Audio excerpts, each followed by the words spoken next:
Hello and welcome to Canada Reads American Style. I'm Shauna. And I'm Rebecca. And today we are really excited. We have a wonderful interview we know coming up with Tanya Talaga. And Tanya has written Seven Fallen Feathers and All Our Relations. And we want to welcome her on our chat today. Thank you, Tanya. Bazoo, thanks for having me. So, the first thing we want to just jump into, because it's what's on everybody's mind right now, but how are you doing through the pandemic? Thanks for asking that question. I'm okay, At this moment, I've never really been busier, or it feels like it anyway. I had a number of projects on the go, and combined with a lot of speaking across Canada concerning both of my books. And so when everything sort of ground to a halt the second week of March, it was kind of like the brakes being slammed, on part of, well, on my entire life in a way. It was just like this grinding to a halt. And I have to say, for the next few weeks, it took a while to get used to the new normal. I don't think any of us are really used to it yet, but it was tough sort of trying to wrap my head around what was happening. I spend a lot of days, reading and thinking and kind of staring out the window, to be honest with you. And it was hard to focus. And then I realized, oh my goodness, I have so many projects that I have hard deadlines for. I just have to sort of get at it. And that's sort of where I am right now. I'm in the middle of just before you guys called, I was writing the fourth script for our new Audible podcast. It's called Seven Truths, and it's going to be out in September. Yeah, I'm going to ask a little bit more about that a little bit later, but yeah, I'm really excited about that. I can't wait for that. The first question we have really is, can you tell us a bit about your career path leading up to your books being published? What have you been doing for the most of your life career-wise? Who am I and where do you come from? Well, for most of my working life, my career life, I've been a journalist. I was a journalist at the Toronto Star, which is Canada's largest newspaper, for about 23 years. Long, long time. I started in 1995. I like to tell everybody I started when I was 10 years old. Thank you for laughing. I always wanted to be a writer. I always wanted to be a storyteller. And I didn't know how I would be able to support myself doing that. And to be quite honest with you, I kind of fell into journalism when I was in university. I went to the University of Toronto, and it was there that I realized that I could be a journalist and actually earn money telling stories and talking to people for a living. And so I was lucky enough to get a job at the Star, and I stayed there for a long time.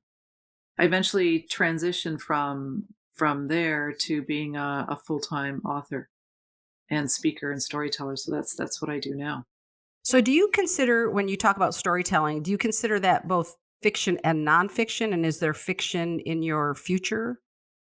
Thanks for that question. It's a really good one. I when I say that I'm a storyteller, I mean an Indigenous storyteller. I mean a person who brings stories from our communities, the truth from our communities, out to the public. And those stories that I tell are truth.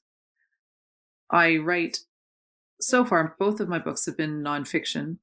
The third book I'm working on is actually nonfiction as well. I love reality. I love telling the stories of here and now and the past, and in all of North America, all of what we call Turtle Island, the past hasn't been taught correctly. Many of our children, you guys probably too, went to school and didn't learn about the true history of what happened to Indigenous people in North America. And it was brutal. It continues to be brutal in so many ways.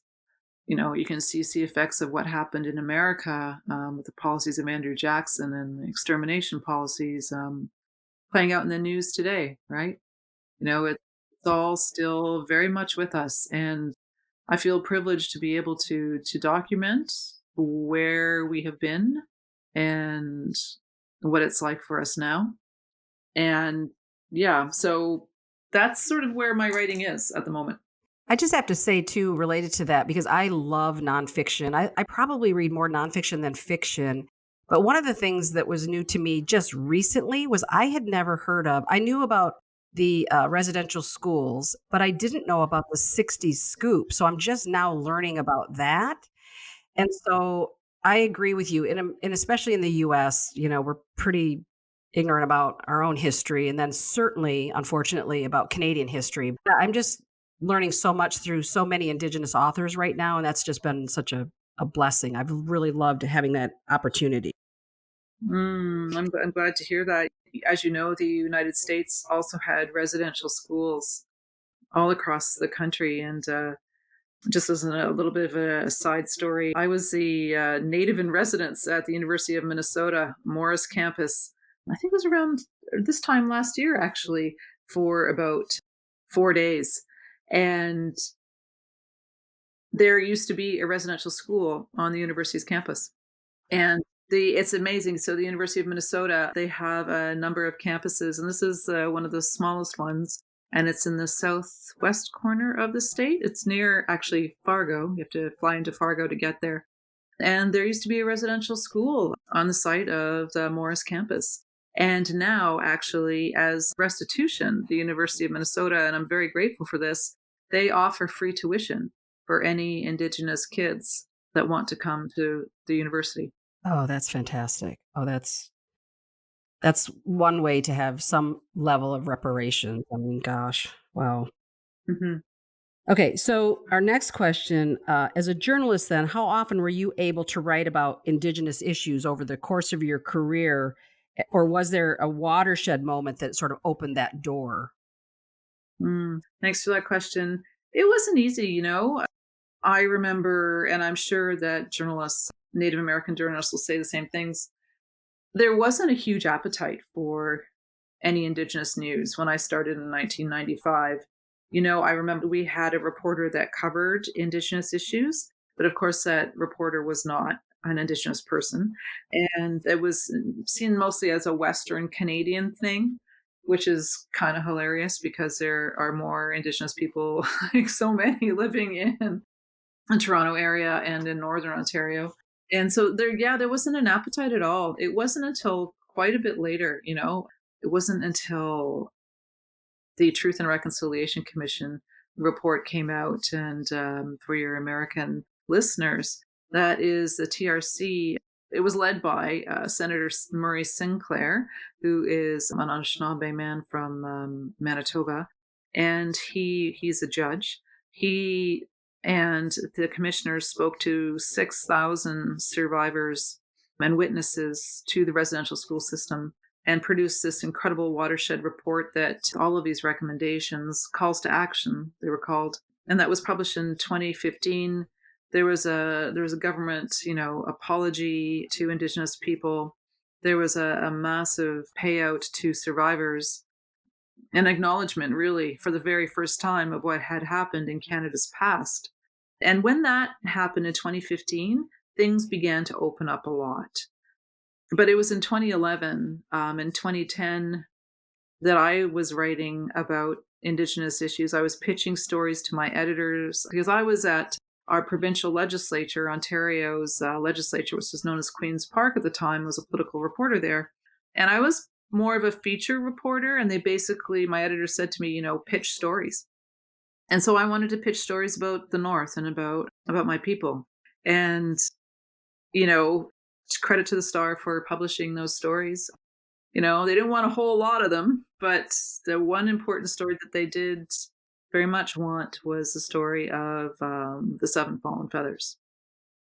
I just want to back up for just a second before we get into that. But, I don't know if it was last year or the year before, but Pope Francis refused to apologize to the Indigenous people in Canada over the residential schools. And that was a shock to me because I thought, the Canadian government apologized. And I know that sort of that next step was for the head of the Catholic Church to apologize.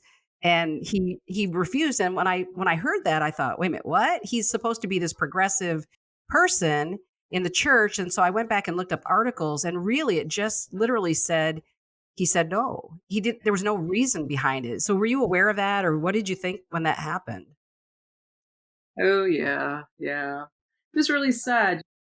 Oh gosh, now I'm having a moment. I can't remember her name, but I know a woman. Oh my god, I want to say her name's Evelyn. Yes, her name is Evelyn. I can't remember her last name. And she's a residential school survivor from St. Anne's, which is a notorious residential school. They had a homemade electric chair that they used to use on the students. She was a survivor of St. Anne's, and she has been sort of leading the charge to try and get the Pope to apologize. And she went to Rome, like, it was just a huge deal. And of course, then the news came out that no way, there's no way they were going to do it. Yeah, it's really horrible that in this day and age that can't be done. I don't know. You don't want to hear my thoughts on religion. Well, actually, feel free, truly, feel free. Okay, I don't believe in the Christian churches. They've done a lot of harm to our people. I mean, when you look at the history of the residential school system in Canada, there were 139 of the schools. They existed from the mid 1800s to 1996, and they were all funded by the Canadian government, but they were run by the Christian churches. And you would be very, very, very hard pressed to find one student say, I loved my experience at residential school. Almost everybody has stories of trauma, of abuse, and many, neglect. In some schools, the children were medically experimented on, food was withheld. They were horrible places, and sadly, the trauma of what happened to the children at the schools has gone down through the generations, and every single Indigenous person, is touched by that. Yeah. In fact, I heard you in that Homies Chatting when you did the podcast with Jesse and Ian, which we can link to. You mentioned about your own grandmother that she just doesn't she just doesn't talk about any of that time period. Exactly, yeah. So it's actually my great-grandmother, and she raised my mother, and my great-grandfather did, they both went to the residential schools, and yeah, she wouldn't speak of where she was from. She hated who she was, and she came out of the school a flaming Catholic, to be honest with you. Yeah, it's kind of funny because, when you think about that experience and then, African Americans and Native Americans in our own country, and, every time I hear people say it's time to get over it or something like that, it completely negates the intergenerational trauma. Like, it didn't just affect those people, it affected every generation after that. And it makes me crazy when people can't see that perspective at all. That's very true. Very true. Okay, so let's jump in because I do want to talk about your books. Could you briefly kind of summarize for our listeners Seven Fallen Feathers and All Our Relations? Mm. Anyone's ever asked me, but I could actually do that. So Seven Fallen Feathers is a story of seven First Nations youth who died while at high school in Thunder Bay between 2000 and 2011. Now, the seven youth are all from remote fly-in reserve communities, First Nations, about 400, 500 kilometers outside of the city limits of Thunder Bay. And their communities that the kids are from, they do not have high schools. High schools or schooling ends basically at the end of grade 8. In some communities, they have grade 9. But if you want to pursue a high school education, which is a fundamental right of every other child, I would say in North America, you have to leave your family, your home, your community, everything and your language too. Most of the kids, they did not speak English as a first language, and You leave your community and you fly by yourself when you're 13 or 14 and 15 to go to high school in a city called Thunder Bay, which is, you're a Great Lakes state. Thunder Bay is on the north shore of Lake Superior. So the story of the Seven Fallen Feathers is, what happened to these children? And the question is to did the city of Thunder Bay kill these children? Did Canada kill these children? 5 of the 7 fallen feathers were found dead in the waters, surrounding, Thunder Bay, in the rivers of Thunder Bay, and 2 died in their boarding homes. There was a very large inquest held into their deaths, that concluded in 2015, and that inquest took a lot of fighting by Indigenous leadership to get that inquest. And as a result of the inquest, the deaths of 4 of the boys in the water are being reinvestigated by a multidisciplinary police task force, because justice was never served in the first place. When looking at the deaths of the boys, no one knows exactly how it is they got into the water. I should also tell you that before 2000 and after 2011, other First Nations people have died in the rivers in Thunder Bay. It's not something that just happened in those 11 years. So there's a lot in the book. The book talks about the city of Thunder Bay. The book talks about Canada. The book talks about Indigenous history, residential schools, and inequities, and how we have 2 tiers of people in this country. You have Indigenous people and non-Indigenous people. We're still fighting as Indigenous people for basic human rights on many levels, like having high schools or having clean water in some of our communities. Like right now, fighting a pandemic without clean water it's a very tough thing. Jobs, access to the job market, access to these are all to housing, safe housing, access to having parents who tuck you in at night and tell you that, you matter and that you belong and they love you. Many of our children, you alluded you'd never heard about the 60s scoop. Many of our kids were, once the residential schools shut down, so what happened was all the survivors, go back to their communities, and many people are very scarred from the experience and traumatized. And then the children of the survivors end up being taken away by child welfare authorities, and it just became a thing, right? And it's still very much a thing. So our kids are taken away and put into oftentimes white families, and that's called the 60s scoop. My mother's 3 brothers were part of the 60s scoop, and my sister was adopted out after she was 1 years old. So you have a lot of fractured families, and the trauma from all of those things really led to my second book. This is a very long answer for you, but No, not at all. yeah, it all led to my second book, which is called All Our Relations: Finding a Path Forward. And that very much deals with what has happened to our people.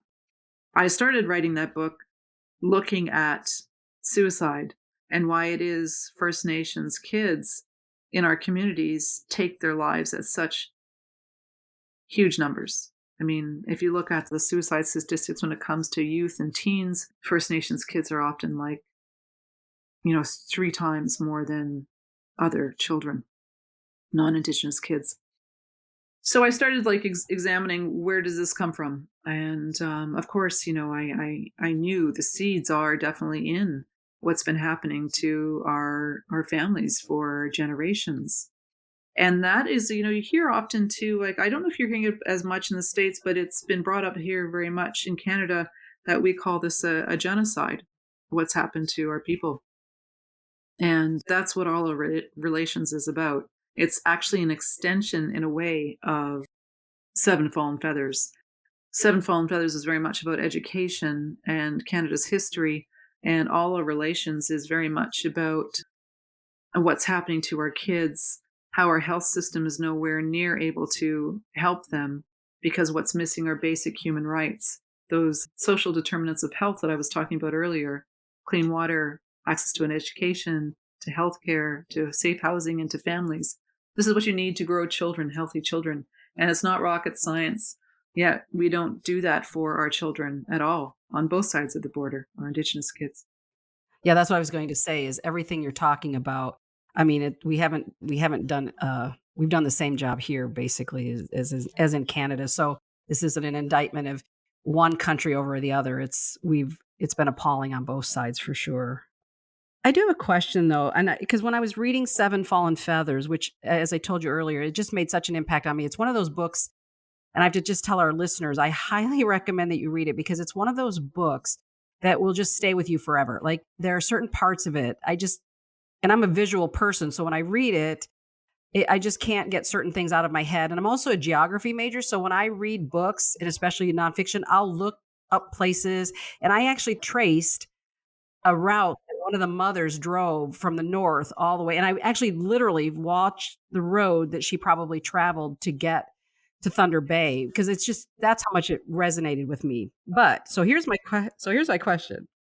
Is there any indication that the young people in Thunder Bay died at the hands of the same person or people? Because it's just so I just can't believe that it's just randomly like you say, before and after the book's time period, people have died, and who's doing it? Is there any indication that anyone's has any idea, I guess?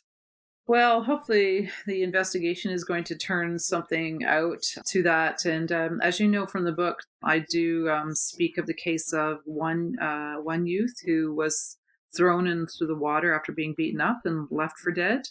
And he managed to come to and crawl out and tell the story. And well, of course, Reggie Bushy's brother, Ricky Strang, in the book also survived and came out of the water. Who's doing it? I wish I could tell you for certain I knew who it was, and I don't know at all, to be honest with you. I mean, sometimes I think, is it gang violence? Is it racism? Is it who knows? I mean, like, is it one person? Is it a group of people? We had in the just for your listeners, in Alberta, we had a series of deaths. Neil Stonechild was someone who passed away. They were called the Starlight Tour murders or the Starlight Tour deaths. Members of the police would pick up First Nations people, or if they had them in there, they were like seen on the side of the road and, causing a ruckus or whatever, or said to be causing a ruckus. They would pick them up and drive them out into the city limits and leave them there in minus 40-degree weather with proper coats and boots and everything else. And there is a lot of racism in Canada. There is in the States as well. And there's a lot of injustices. I think there are multiple people who are responsible for the deaths of the kids. I'm probably not going to pronounce this correctly, but the during the Wet'suwet'en sort of standoff that was just a few months ago now, I was reading some of the comments online that people were making, that just the out and out racist comments about Indigenous people. And I thought, I was saying to my sister today, I think they should just turn comments off of everything because it doesn't serve any of us, either A, for people to be able to make those kind of horrible comments, and for those of us who obviously feel the opposite, to have to read them. But I was just, and again, I'm not shocked because, it happens here, it happens in Canada. I get that. But it's almost like we are promoting leaders now that have made racism like when they lived under a rock, all these people, I was okay with that. But now everybody feels like the most racist voices get a platform. And it's just made it a lot worse, I think, for all of us. Hmm. Yeah, it's so true. I mean, the comment sections are, I try not to read those.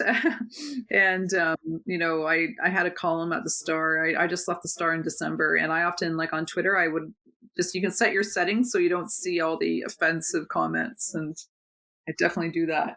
Yeah, I try not to, but every once in a while when something bad happens, I'll kind of look at a few and then I just have to let it go. Yeah, I don't spend a lot of time, but I've seen too much, I think. But Well, I do want to talk about in all our relations, obviously you discussed the rise of youth suicide rates in Indigenous communities in Canada and beyond, not just Canada.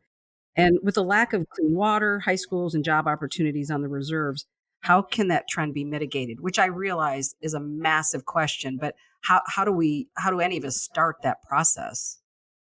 It's a big one, isn't it? I mean, it's going to take political will to change how things are, and political will has to come from the people. It has to come from the citizens. It has to come from the people living in Michigan, the people living in Ontario. They have to want to see the change. They want to, to be that change. I think that education is such a key for all of it. I mean, teaching the correct history as to what happened in the United States, what happened in Canada is important. So that means curriculum changes in our schools, our elementary and our high schools to like often I don't know what it's like in Michigan, but in Ontario schools, I mean, residential schools, first off, you didn't hear about it as a student. And often too, if you would hear anything about Indigenous people in your history book, it would be like a paragraph on the fur trade. It's, things are changing very much, but there's still so much more that needs to happen. I mean, we recently had some curriculum changes here in Ontario. Actually, First Nations teachers and elders helped create a new high school curriculum with proper Indigenous history. And our new Doug Ford government made it an elective and not mandatory. Yeah. Yeah. It's stuff like that. Like, but if we're to change, like we have to start with the younger generation and change them. Because right now, if we don't teach the right history, we're raising the next generation of lawmakers and judges and police and nurses and doctors and editors who know the old history and grow up with the old preconceived notions of who Indigenous people are. The myth of the noble savage. Like we were just hanging around in loincloths waiting to be saved before contact. There's a lot. Yeah. Yeah, what about the issue of clean water though? Because I didn't realize that. Again, I came back to Michigan 5 years ago, and as I started to really, sort of rediscover Canada for myself, I didn't realize that people have been living without clean water, 20, 25 years, and it's just I mean, is there no resolution to it, or is the government just not wanting to pay, or what is the issue with the lack of clean water? I know it's pretty maddening, right? It's like hard to believe that in a country like Canada that's surrounded by like all the fresh water that you've got all the communities that have none. It's getting better. I think there's around between 50 to 60 First Nations communities now without access to clean water, which is huge, but it's come down a bit from what it was, and that's the latest government. It's a pledge by Prime Minister Trudeau. It costs money. It's not just as simple as, bringing up equipment and putting in some new filters to clean the water. It's a lot more than that. A lot of communities don't have infrastructure. You need to be able to build roads. You need to be able to construct. You need so many things in order to have a plant that's there and working. And it costs a lot of money. Bringing up equipment costs a lot of money into a lot of these communities that are in the remote north. And power is another thing. Many of our communities are still on diesel generators instead of power lines. And even things like internet, you know, that is that is coming now. Indigenous business people are now actually getting their own power systems through the north in Ontario. It's slow. It's slow to get there, but you need all of these things to also to have clean water. And again, you need the political will of a country standing up saying, you know what, that's not okay. Yeah, you would think that would be the obvious one, but yeah. I wanna talk about, something maybe a happier notion here. I know you're working on a podcast, and I wanted to know if you could talk about it a little bit, and also about the documentary that you mentioned on the other Facebook Live, recording that you did. Thank you. Thanks for asking about both those things. I know, and I always tell people it's kind of funny. I'm really fun. I'm really a fun person. I swear I'm fun at cocktail parties. I'm not like a complete downer all the time. But the podcast is it's for Audible, and it's called Seven Truths, and it's based on the seven grandfather teachings that the Anishinaabe people use and believe in to lead their lives. You know, those teachings are love, humility, respect, wisdom, truth, honor. These are beautiful ways that we live our life, and we think about these truths every single day. And I tell contemporary stories.